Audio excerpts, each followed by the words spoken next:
Hi everyone, it's August 21st and I'm here with what we received this week in our farm share box. I'm in central New York and this is what is coming into season we're in the middle of at the moment. We are getting really heavy into harvest season and we have a lot of great options and some new ones starting to come in. So let's take a look and see what we have. We've got a lettuce mix, which has been pretty consistent this summer. I'm actually kind of surprised with how hot it's been, that we're still getting so much lettuce. So this is wonderful. We love to eat salads in our house, and I try to keep some clean lettuce going at all times because it's a great snack or a great appetizer when dinner's not quite ready yet. And if I'm behind on getting things prepped and on the table, which does tend to happen sometimes because I'll get caught up in work or something. So we do have our lettuce mix. We have this beautiful, beautiful bunch of kale here. Look at that. Look how big that is. So this is our curly kale. And last time we got this, I dehydrated it and broke it up into a jar. And I plan on using that in soups over the winter. This one, I might do a little bit of that. I also like to steam it and use a walnut sauce on it, like a soy sauce, walnut sauce on it. That's really good. Another thing I may try to do with it is make some basil and kale pesto. So we like pesto in our family, so I might try to do some of that and see how that turns out. So speaking of pesto, the basil is still coming in, and I gotta tell you, this is so fragrant. We're going through so much basil right now, and I would love to be making pesto, which is why I want to bring the kale in, because then I don't need quite so much basil. I know it's coming in, but you need a couple of cups for pesto usually. So if I can, cut it with the kale, we get all the nutritional benefits of the kale, the flavor of the basil, and it's just awesome. So I might try to, do that this week. But we've been using it on top of pizzas, on top of pasta, and bruschetta, all sorts of things. So I'm just pulling leaves. I keep it in a jar on the counter, and I just pull leaves whenever I want to use some of it. Another one of our herbs that's coming in is sage. Now I have a bunch of this in my garden, but I love it so much. I did go ahead and get more of that. And my garden, unfortunately, is sorely neglected. Unlike the mint garden, which has its own space because of the way mint spreads. My garden needs some attention. It's been one of those summers. So I did go ahead and get the sage because one of my favorite teas is a sage peppermint green tea.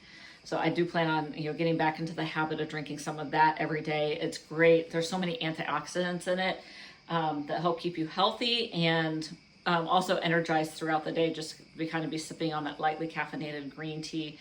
And green tea has so many health, all teas do, but green tea especially has so many health benefits. So you pair that with the sage and the peppermint, and it's an awesome combination for you. And it's delicious with just a little touch of honey. If you want to know how I make it, I do have another video on how to make peppermint sage green tea. So check that out. I'll try to link to it in the description here so you can do that. We are starting to get red onions in, which is awesome. I'll have to look up. I know that there are different varieties of onions recommended for different things. For example, if you're going to be eating onions raw, you want to tend more towards a sweet onion, not some of the harsher onions, which are better for cooking. Red onions, I do like to do kind of in stir fries and stuff like that.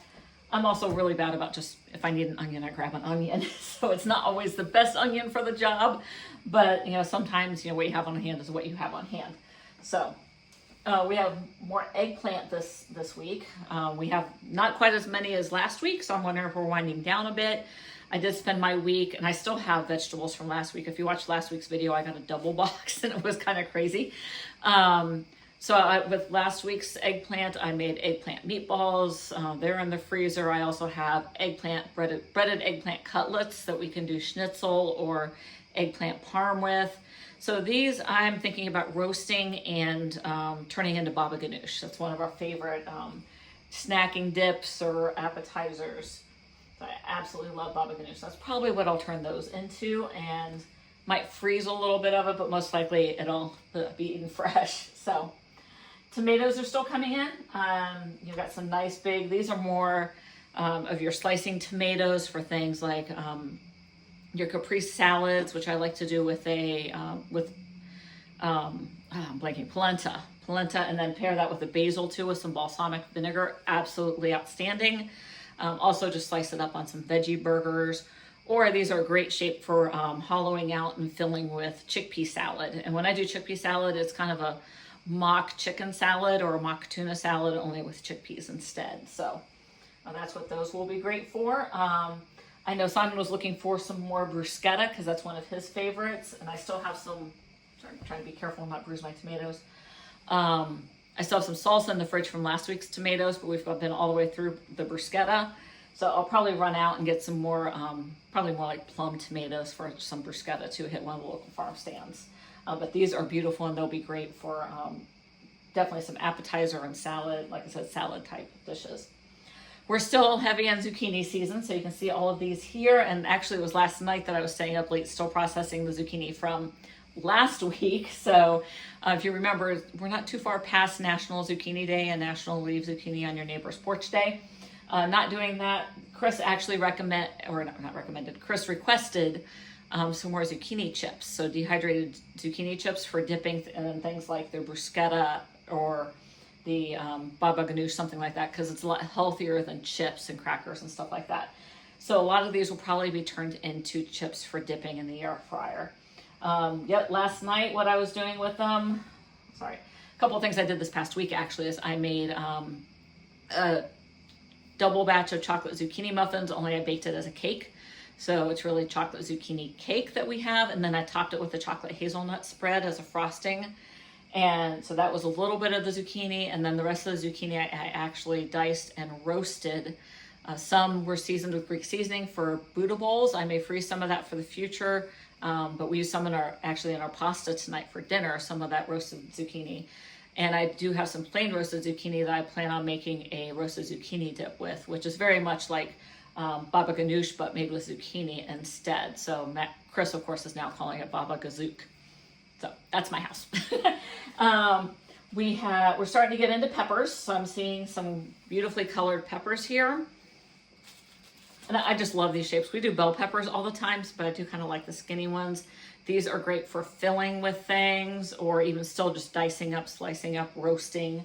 Lots of different possibilities. If you want to see some information on peppers, nutritional, plus some ideas of what to do with them beyond what I'm talking about in this video, I actually was working ahead on my newsletter, and I know there's a bell pepper newsletter coming up. So if you want to be added to my newsletter list, just comment newsletter below, and I'll get back with you on how to sign up for that. So, but lots of great ideas for peppers. Like I said, you can roast them. You can slice them. These would be really cute, kind of sliced and dehydrated in circles, just little rings that could be used in soups later. You can also just slice them into just sections like little dippers and use these for dipping things as well. Not necessarily dehydrated, although you could, but even fresh for dipping. So those are some ideas for those peppers. We've got carrots. So these are going to be coming in even more and more as we get into fall with our root vegetables.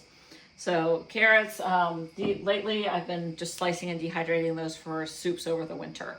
So that's that, but I do want to eventually make some carrot ginger soup because that'll be really good. Ginger's great for digestion, and also when you're not feeling well, to have some of that in the freezer ready to go as we enter fall and winter is great. We have some green beans. These will probably just get steamed and done as a side dish. So some nice fresh green beans. And last but not least, we have a giant head of cabbage. So I absolutely love cabbage. I've been trying to work on making sauerkraut. I'm not doing very well at it. Mainly, I think, because of the temperatures that we've had, and it needs to be tucked out of the way, which means I tend to forget about it. So that's not very, obviously not ideal. So I may start playing around with it still, but I do have a cabbage salad that I like to do, like a Mexican slaw, or definitely a couple of stir fries that we have that I like to do with cabbage. So cabbage is definitely one of my favorites, just because of how versatile it is, how many different things you can do. I have one of my favorites is an unstuffed cabbage recipe. Cabbage rolls. This is an unstuffed cabbage roll recipe that I love to do, and that's a great one. It makes a huge batch, and I can freeze it, use it throughout the year that way for a quick and easy meal, especially come at lunchtime when I'm working from home and need something quick and easy, or if Dad's home for lunch, we do that with it. But there's so much fiber and nutrients in cabbage. It's a great cancer fighter, and especially with my family's history of, I've got a background on family-wise, of pancreatic cancer and colon cancer. So anything I can, do to be fighting those is great. That's top on my list. So, okay, so that is our veggie haul for this week. If you have any questions or comments, please feel free to make them in the comments below, or feel free to DM me, anything like that. If you're looking for more ideas, or you just want to chat about recipes, or you have something here that you love to work with and you have a favorite recipe, please share those in the comments. So I look forward to seeing you next time, and have a great evening or day. Thanks. Bye.